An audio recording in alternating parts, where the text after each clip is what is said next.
escolha do meu livro na nossa seção de vídeos aqui do YouTube da nossa biblioteca Padaria Espiritual do AB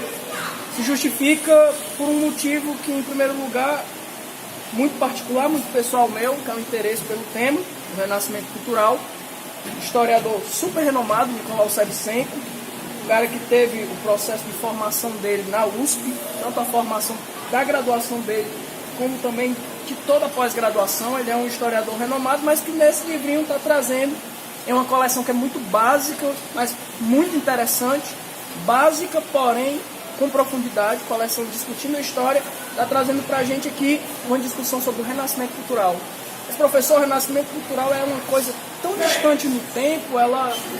talvez não traga para a gente nesse momento uma discussão tão interessante, ou voltada para o Enem, ou para um vestibular, mas eu acho que a discussão sobre o Renascimento Cultural, ela é sim muito atual, porque o Renascimento Cultural ele é um momento de intensa transição, sobretudo no que diz respeito ao pensamento, à mentalidade e à arte. No momento em que a gente discute muito nas redes sociais sobre o conceito de arte, o que é arte, se a arte deve ou não transgredir, se a arte deve ou não manter o que é uma tradição, eu acho que a discussão ela se faz extremamente necessária. O Renascimento Cultural ele é um momento de intensas mudanças. A mentalidade ela está mudando e rompendo, sobretudo, com um momento de muitos séculos de predominância de um pensamento da Igreja Católica, que era naquele momento, para aquele momento histórico, para aquela ocasião, extremamente visto ou tido como conservador. E aí você tem um grupo de artistas, de pensadores, que nos vários, digamos assim, nos vários aspectos ligados à arte, seja na escrita, seja na pintura, seja na escultura, eles vêm buscando e conseguindo romper um pouco com certas tradições, trazendo determinadas inovações. Por mais que alguns autores considerem que é um movimento burguês,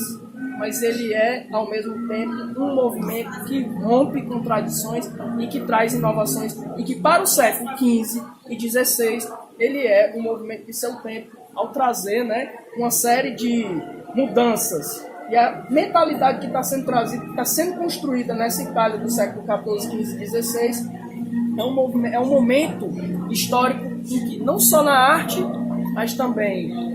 na história, na filosofia, no próprio pensamento político, e aí nós temos que citar aqui o Maquiavel, as inovações elas se tornam cada vez mais profundas, e aí nós temos, como muitos historiadores, inclusive o Sevchenko vai trazer para a gente, o nascimento do mundo moderno. Essa é a minha dica de livro, um livrinho curto, um livrinho interessante, de leitura fácil. O Sevchenko ele consegue aqui trazer de uma maneira bastante didática as principais características do Renascimento Cultural, sem ser superficial, e ao mesmo tempo fazendo o nosso aluno do ensino médio poder ler de uma maneira agradável. Essa é a minha dica de livro. Professor, eu acho